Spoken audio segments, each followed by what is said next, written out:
Alright, let's talk about WALL-E.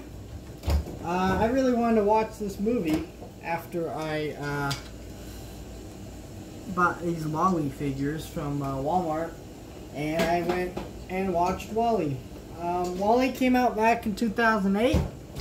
I haven't seen it in many years, and I never really liked this movie as a kid, honestly, because WALL-E is as a kid's movie because it's silent. It's a silent movie, and a lot of the things are not very clear to a little kid. And so I never really liked WALL-E as a kid. It was one of my least favorite Pixar movies. My favorite was always Finding Nemo, as most kids' favorite is Finding Nemo. I honestly did not like most of the Pixar movies when I was a kid. Ratatouille, it's like whatever. Now it's one of my favorites. Incredibles, now it's one of my favorites, you know.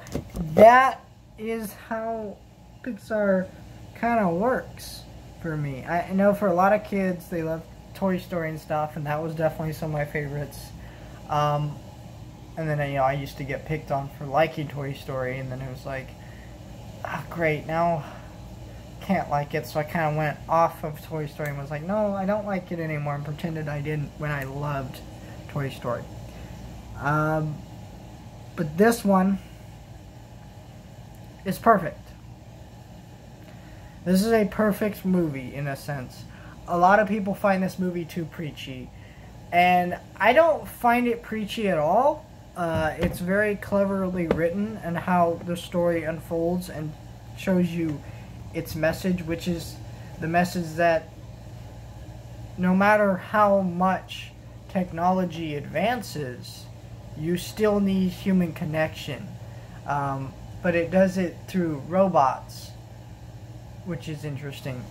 And what I mean by that is it's, you know, you have the humans and you see them on this ship and they're all fat and stuff.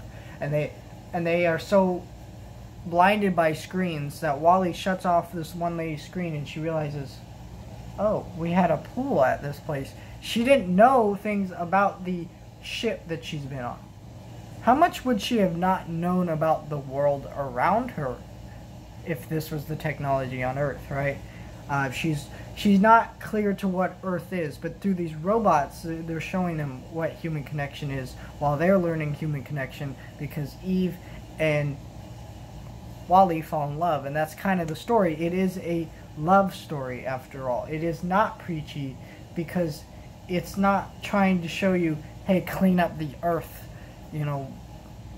Yeah, but that is what happened when we screwed up the Earth, right? But the point of the story is that we also have lost touch with human connection, and, you know, human connection is important and things like that. That is the point of the story, at least in my eyes.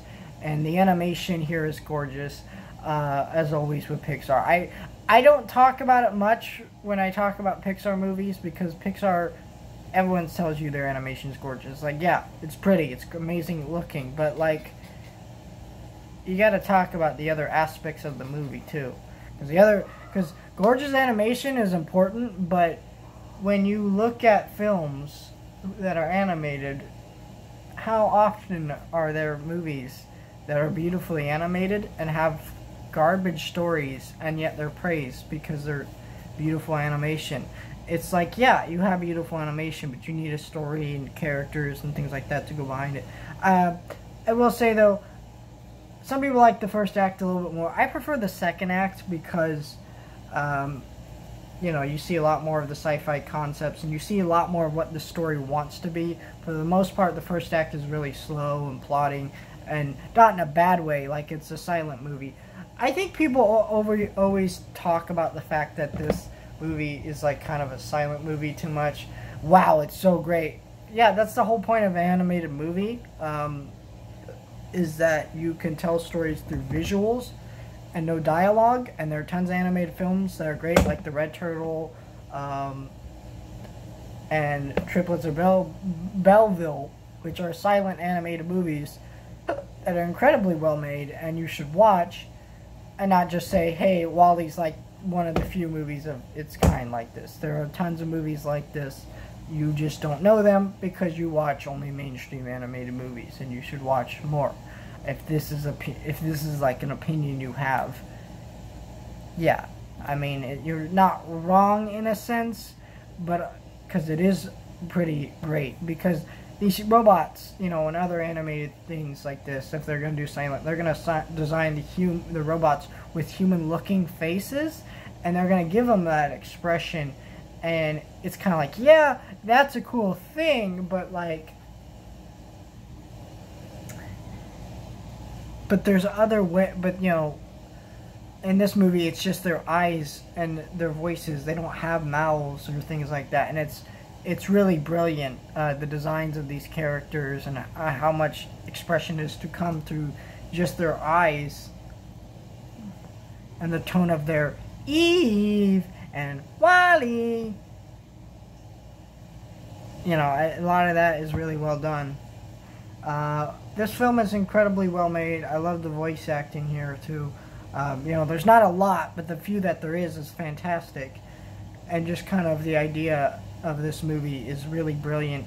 And you know, I see the message, why people see the message as preachy, but I mean, is the message not true? It is true. And how much of the movie is really them telling you the message? I would say one scene, but that's because there's a character within that scene arguing against the message, and the dialogue there is fantastic. You know, where he's fighting back against Otto, and he's saying, "I don't want to survive. I want to live." That is them telling you the message. You know, our Earth is in. He also says our Earth is in trouble and we need to fix it, right? But that's like one scene. So one scene of them explaining it, compared to other movies that do this, and they have multiple scenes where they re-explain it. They're not treating you like an idiot. They're treating you like an adult, and they're telling you the message in a sense.